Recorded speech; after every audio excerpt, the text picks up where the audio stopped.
ప్రియా పరలోకమందున్న మా తండ్రి, మీ యొక్క ఘనమైన శ్రేష్టమైన నామానికి వందనం తండ్రి.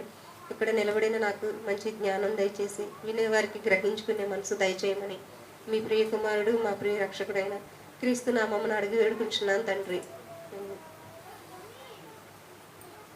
అంటే నేను చెప్పబోయే పాఠం పేరండి, ఎవరు క్రైస్తవులు, ఎవరు ఇజ్రాయేలీలు. ఎవరు క్రైస్తవులు, ఎవరు ఇజ్రాయేలీలు. చాలామంది ఏమనుకుంటారండి, ఎక్కువగా క్రైస్తవులు ఇశ్రాయేలీలు ఒకళ్ళే, ఇద్దరు ఒకటే అనుకుంటారండి. వాళ్ళు వీళ్ళు ఒకటే, అన్యులు వేరు అనుకుంటారండి. కానీ నిజానికి క్రైస్తవులు వేరు, ఇజ్రాయేలీలు వేరు, అన్యులు వేరు. వాళ్ళకి వీళ్ళకి తేడా ఏమిటి? ఇజ్రాయేలుకి క్రైస్తవులకి క్రీస్తు రాకముందు ఉన్న దేవుడు ఎంచుకున్న జనాంగం ఇజ్రాయేలీలు. ఈ విషయం తెలియక ఇద్దరు ఒకటే కదా, వాళ్ళకి పెద్ద వీళ్ళకి తేడా ఏమీ లేదు అనుకుంటారు.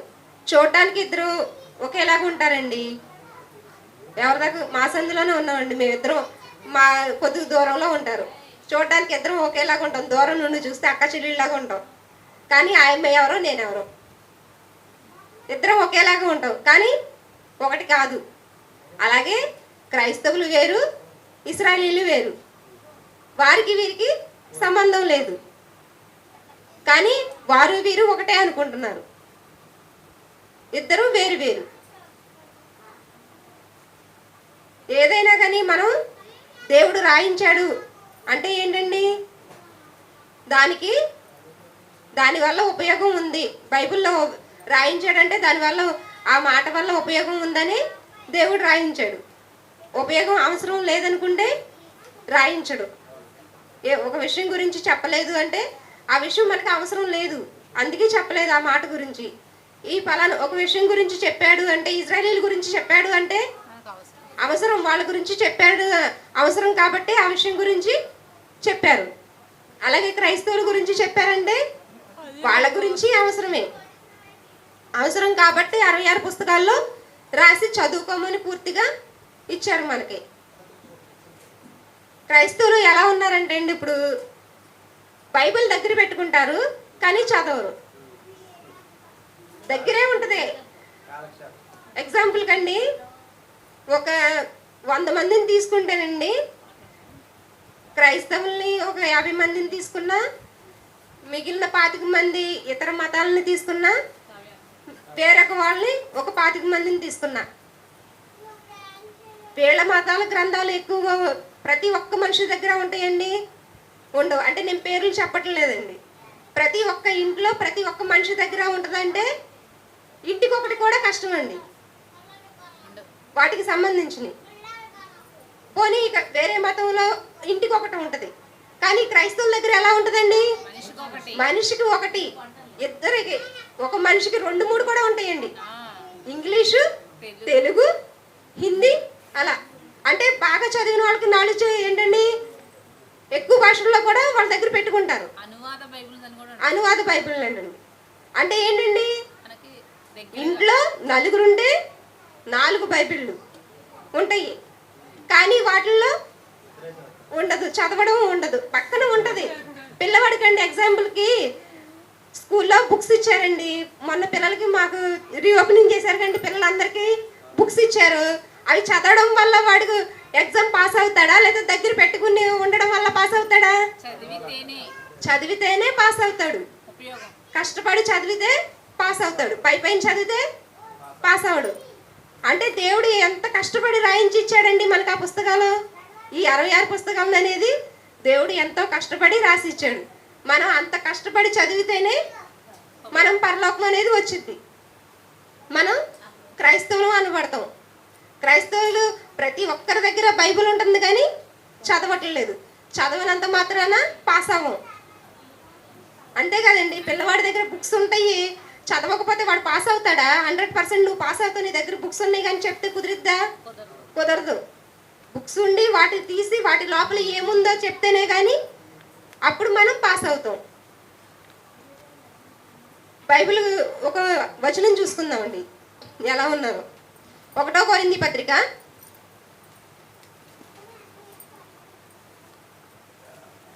10వ అధ్యాయం 11వ వచనం అండి. ఈ సంగతులు దృష్టాంతములుగా వారికి సంభవించి తర్వాతనున్న మనకు యుగాంతముంద మనకు బుద్ధి కలుగుటకై చాలండి రాయబడింది. ఎందుకు రాయించారండి ఈ మాటలు? మనకి యుగాంతంలో ఉన్న మనం యుగం ముందులో లేమండి, ఆదిలో లేము, అంతంలోకి వచ్చేసాం. అంతంలోకి వచ్చేసిన మనకి ఎందుకు రాయించాడండి దేవుడు? బుద్ధి కలగడానికి. ఫస్ట్లో వాళ్ళని చూసి కనీసం ఇప్పుడైనా మారండి అని బుద్ధి కలగడానికి మనకి ఈ మాటలు నేర్పించాడండి, రాయించాడు దేవుడు. ఇజ్రాయేలీల చరిత్ర ఆధారంగా చూసుకుంటే మనకు ఎన్నో విషయాలు అర్థమవుతాయండి. అబ్రహాం గారి కుమారుడు ఇస్సాకు, ఇస్సాకు కుమారుడు యాకోబు, యాకోబు గారి కుమారులు ఇజ్రాయేలీలు. అంటే ఎక్కడి నుండి వచ్చిందండి ఈ ఇజ్రాయేలీలు అనేది? యాకోబు గారి నుండి స్టార్ట్ అయ్యింది. ఆయన నుండి వాళ్ళ కుమారుల ద్వారా వచ్చిందండి. మరి ఆయన పేరు ఎందుకండి ఇజ్రాయేలీలుగా మారింది అది చూసుకుందామండి ఒకసారి. వచనం ఆదికాండం 32వ అధ్యాయం 24వ వచనం అండి. 32వ అధ్యాయం 24వ వచనం. యాకోబు ఒక్కడు మిగిలిపోయిను, ఒక నరుడు తెల్లవారు వరకు అతనితో పెనుగులాడెను. తాను అతన్ని గెలవకుండుట చూచి 20 చదవండి కింద వరకు. తొడగూటి మీద అతన్ని కొట్టెను. అప్పుడు అతడు అతనితో పెనుగులాడుట వలన యాకోబు తొడగూడు వసిలేను, అంటే తగిలిద్దండి, దెబ్బ తగిలిద్ది. ఆయన తెల్లవారుచున్నది కనుక తెల్లవారిపోతుందండి, దూతతో పోరాడుతున్నాడు, తెల్లవారిపోతుంది. నన్ను వదిలే, ఇక నా వల్ల కాదు అని ఆయన అడుగుతారండి. అతడు నీవు నన్ను ఏం చేశారండి? ఈయన పట్టుకుని వదలట్లేదు, తెల్లవారిపోయింది, వెళ్ళిపోవాలి. ఏమని అడిగారండి చివరికి? ఈయన నువ్వు నన్ను ఆశీర్వదిస్తే గాని నేను వదలను అని అన్నారండి. తర్వాత పోనివను ఆయన నీ పేరేమని అడగగా అతడు యాకోబు అని చెప్పారు. అప్పుడు ఆయన నీవు దేవునితోను మనుషులతోను ఎందుకు వచ్చిందండి ఈయనకి ఆ పేరు? దేవుడితో మనుషులతో పోరాడి గెలిచాడు కాబట్టి ఇక మీదట నీ పేరు ఇజ్రాయేలే గాని అందుకు వచ్చిందండి ఆయనకి ఆ పేరు. యాకోబు కాదు నీ పేరిక ఇజ్రాయేలే అని అప్పుడు వచ్చిందండి ఆయనకి ఆ పేరు. దేవునితో పోరాడాడు కాబట్టి ఆయనకి ఆ పేరు వచ్చిందండి. మరొక వచనం చూద్దామండి. హోషియా 12వ అధ్యాయం 4వ వచనం. ఆ పోరాడిన వాళ్ళు ఎవరండి? యాకోబు గారు పోరాడాడు. ఎవరితో పోరాడారు? హోషియా 12వ అధ్యాయం 4వ వచనం. అతడు మామూలు వ్యక్తితో పోరాడలేదండి, దూతతో పోరాడాడు, జయముందెను. దూతతో పోరాడి గెలిచాడు కాబట్టి ఆయనకు ఆ పేరు వచ్చిందండి. మరొక వచనం చూసుకుందామండి. రోమీలకు రాసిన పత్రిక 9వ అధ్యాయం 4వ వచనం.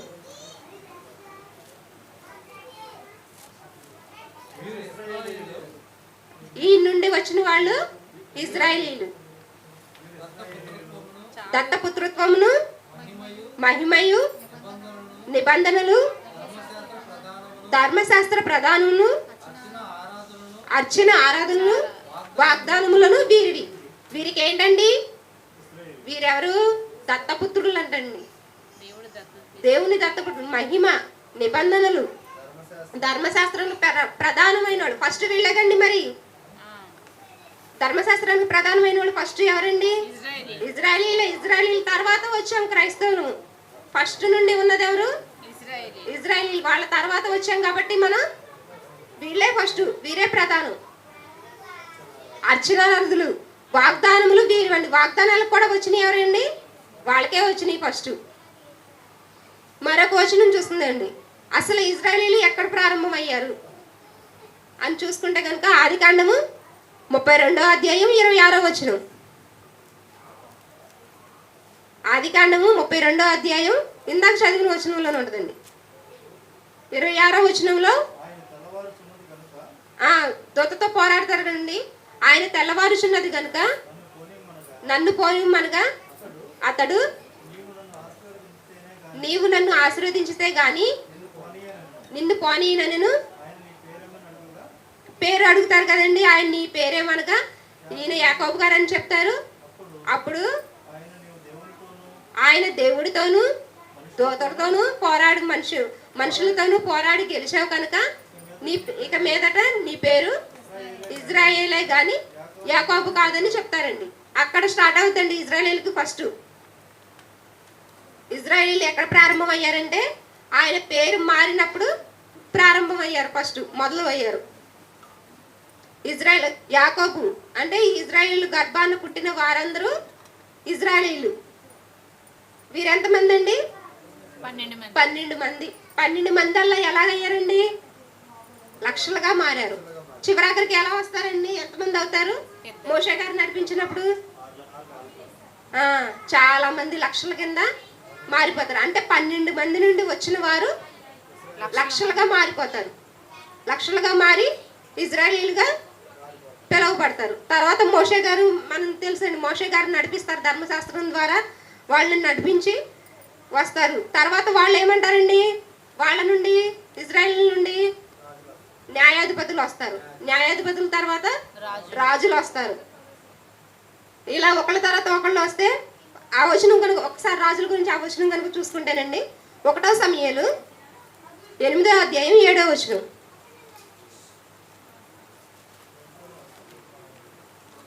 1వ సమూయేలు 8వ అధ్యాయం 7వ వచనం.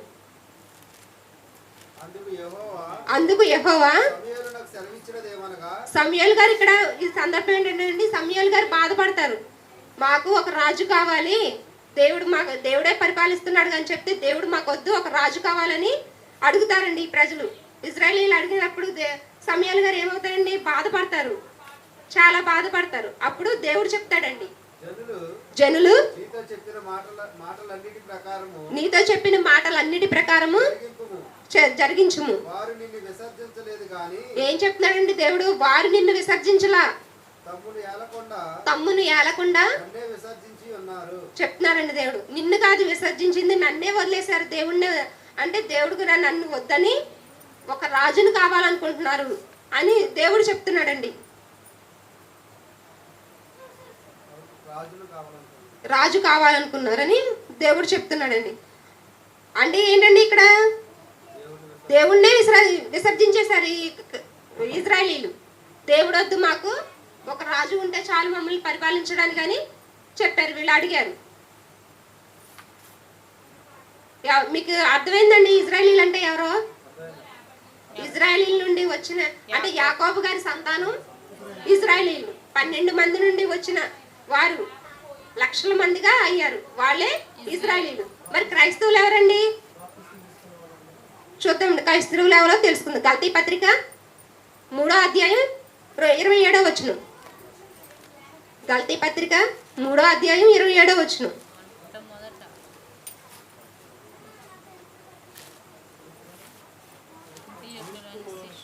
క్రీస్తులోనికి బాప్తిసం పొందిన మీరందరూ క్రీస్తును ధరించుకొని ఉన్నారు. క్రీస్తులోనికి ఒక నిమిషం అండి. క్రీస్తులోనికి బాప్తిసం ద్వారా బాప్తిసం పొందామండి. ఇక్కడ మనందరం చాలా వరకు బాప్తిసం పొంది వచ్చిన మనందరం ఏమవుతామండి? క్రైస్తవులు. ధరించుకున్నట్టు బాప్తిసం పొందామంటే క్రీస్తుని ధరించుకున్నట్టే. అంటే బాప్తిసం పొందిన మనందరము క్రీస్తుని ధరించుకున్నాం కాబట్టి క్రైస్తవులు. బాప్తిసం తీసుకున్న వారే క్రైస్తవులు. బాప్తిసం తీసుకోకుండా క్రైస్తవుడు అవుతాడండి? అవడు. బాప్తిసం ఎవరైతే పొందుతారో వారు క్రీస్తుని ధరించారు కాబట్టి క్రైస్తవులు. మరొక వచనం చూద్దామండి. గలతీ పత్రిక 3వ అధ్యాయం 28వ వచనం. దాని కిందేనండి. ఇందులో పురుషుడని యూదుడని క్రీస్తు దేశస్థుడని లేదు, దాసుడని స్వతంత్రుడని లేదు, పురుషుడని స్త్రీ అని లేదు. యేసుక్రీస్తునందు వీరందరూ ఏకముగా ఉన్నారు. చాలా ఏంటంటే ఇక్కడ నువ్వు యూదుడివి, నువ్వు రోమిడివి, ఇలా ఒక్కొక్కటి అన్ని లేదు. నువ్వు పురుషుడివి, నువ్వు స్త్రీవి అని లేదు. ఏంటంటే మొత్తం అందరూ ఎవరైనా క్రీస్తుని ధరించుకుని బాప్తిసం పొందిన క్రీస్తుని ధరించుకున్న వారం కాబట్టి ఎవరైనా కానీ మొత్తం అందరూ ఒక్కటే. ఇక్కడ ఆడమగాని ఉంటాయి కానీ చనిపోయిన తర్వాత ఉండదు, ఆత్మగానే ఉంటాము. కాబట్టి ప్రతి ఒక్కరూ ఏకంగా ఉండాలి, అందరూ ఒకటేనని చెప్తున్నారండి. మరొక వచనం చూసుకుందామండి. ఎక్కడ ఫస్ట్ అసలు క్రైస్తవులు కనపడ్డారండి? ఆ వచనం చూసుకుందామండి. అపొస్తలుల కార్యములు 11వ అధ్యాయం 26వ వచనం.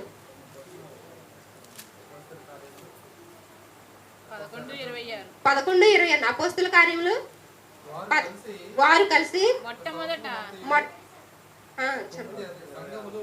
సంఘములో ఉండి బహుజనములకు వాక్యము బోధించిరి. మొట్టమొదటగా ఎక్కడ అనబడ్డారంటండి? అంతియొక్కయలోని శిష్యులు క్రైస్తవులు అనబడ్డారు. ఫస్ట్ అక్కడ అంటండి, అక్కడ క్రైస్తవులుగా పిలువబడ్డారు. తర్వాత నుండి మొత్తం అంతా వ్యాపించారు వాళ్ళ ద్వారా. క్రీస్తును నమ్ముకున్నాం కాబట్టి, ధరించుకున్నాం కాబట్టి బాప్తిసం ద్వారా క్రైస్తవులుగా పిలువబడుతున్నాం. పౌలు గారు ఏం చేశారండి? ప్రతి ఒక్కరిని వచనం చూసుకుందాం అండి. అది మరొక వచనం చూసుకుందాం. అదే అపొస్తలుల కార్యములు 26వ అధ్యాయం 28వ వచనం. పౌలు గారితో చెప్తారండి. ఎవరండి? అగ్రిప్ప చెప్తారండి పౌలు గారితో, నువ్వు ఇంత సులభంగా నన్ను క్రైస్తవుని చెయ్యి చూస్తున్నావే అని అంటారండి. అంటే ఏంటండి? ఆయన అన్నాడు, అంత తేలిగ్గా నేను మారిపోతానా క్రైస్తవుడిగా అని అంటున్నారండి పౌలు గారితో. తర్వాత అండి పౌలు గారు ఏమంటున్నారండి? అందుకు పౌలు సులభంగాను దుర్లభంగాను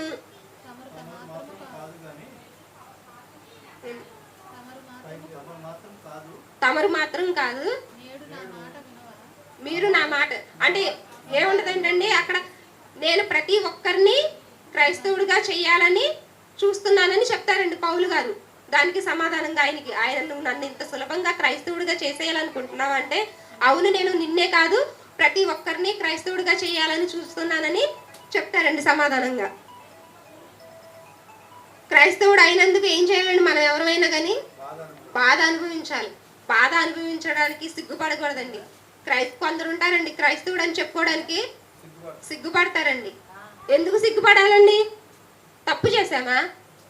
తప్పు చేయలేదు కానీ ఏమి సిగ్గుపడకూడదండి. మనం క్రీస్తుని ధరించుకున్నందుకు, మనం క్రైస్తవుడు అయినందుకు సిగ్గుపడక్కర్లేదు. బాధలు వస్తాయండి, బాధ అనుభవించాలి. మీరు క్రీస్తులోకి రండి, మీకు ఏ బాధ ఉండదు, చక్కగా సంతోషంగా అన్ని జరుగుతాయి, ఏది కావాలంటే అది వచ్చింది అని చెప్తారండి. కానీ రావండి. ఫస్ట్ మనం బాధపడాలి. ఫస్ట్ బాధపడ్డాక ప్రతి ఒక్కళ్ళు హేళన చేస్తారండి. వీడు కూడా వెళ్ళిపోయాడు రా, వీడు కూడా వెళ్ళిపోయాడు, నువ్వు వెళ్ళిపోయావా అందులోకి, నువ్వు వెళ్ళిపోయావా అంతే మీరు అంటారు. అంటే ఎగతాళి చేస్తారండి. ఎవరినో కాదు, నన్నే చేసేవాళ్ళండి, మా వాళ్ళు చేస్తారు. అంగండి ఇక్కడ ఉన్న వాళ్ళు అందరూ పడి ఉన్నారండి. అంటే ఏంటండి? చులకన, ఒక రకమైన చులకనగా మాట్లాడతారు. నువ్వు వెళ్ళిపోయావా అందులోకి అంటారండి. కానీ అసలు రావాల్సింది ఇందులోకే రావాలండి. ప్రతి ఒక్కరు ఇందులోకి వస్తేనే కానీ మనం బ్రతకము, ఎందులో ఉన్నా కానీ చనిపోతాం. కాబట్టి క్రీస్తును ధరించుకున్నందుకు మనం సిగ్గుపడకూడదు. దేవుణ్ణి మహిమపరిచి నిలబడాలండి. ఆయన్ని మహిమపరిచి నిలబడితే అప్పుడు దేవుడు మనల్ని చూస్తాడు. అప్పుడు మనం క్రైస్తవులుగా అనబడతాం. అంతేగాని అయ్యో నలుగురు మనల్ని చూసి హేళన చేస్తున్నారు, ఇదేంటి, ఎందుకు వచ్చాము, ఇదేంటి తప్పుగా వచ్చేసామా, వేరే వాళ్ళ దాంట్లోకి వెళ్ళిపోయామా, అందరూ అడుగుతున్నారు, ఫంక్షన్కి వెళ్ళాలంటే కొంచెం ఇదిగా ఉంది, ఎందుకులే వెళ్ళిపోతే పోయి అందరిలో గౌరవం వచ్చిద్దని మానేసామనుకోండి, వెనక్కి తగ్గామనుకోండి, ఇక మనం వెనక్కి వెళ్ళిపోతాం కానీ ముందుకు రాలేమండి. సిగ్గుపడకూడదండి. ఎందుకు సిగ్గుపడాలండి? దేవుణ్ణి నమ్ముకోవడము తప్పు కాదు, ఏ పాపము కాదు. మనందరము సిగ్గుపడకుండా ఆయన్ని మహిమపరిచి నిలబడాలి. సరేనండి, క్రైస్తవులు ఎవరో అర్థమైంది, ఇజ్రాయేలీలు ఎవరో అర్థమైంది. మరి అన్యులు ఎవరండి? దేవుణ్ణి నమ్మని వారు, తెలియని వారు, ఎరగని వారు అన్యులండి. ఇజ్రాయేలీలు అంటే యాకోబు గర్భాన్ని పుట్టిన వారు, అంటే ఇజ్రాయేలీల గర్భం నుండి వచ్చిన వారే ఇజ్రాయేలీలండి. క్రైస్తవులు అనగా క్రీస్తును ధరించుకున్న వారందరూ, బాప్తిసం ద్వారా క్రీస్తును ధరించుకున్న వారందరూ క్రైస్తవులు. అన్యులు దేవుణ్ణి ఎరుగని వారు అన్యులు. పాఠం అర్థమైంది అనుకుంటున్నానండి అందరికీ. కాబట్టి మనం చెప్పండి.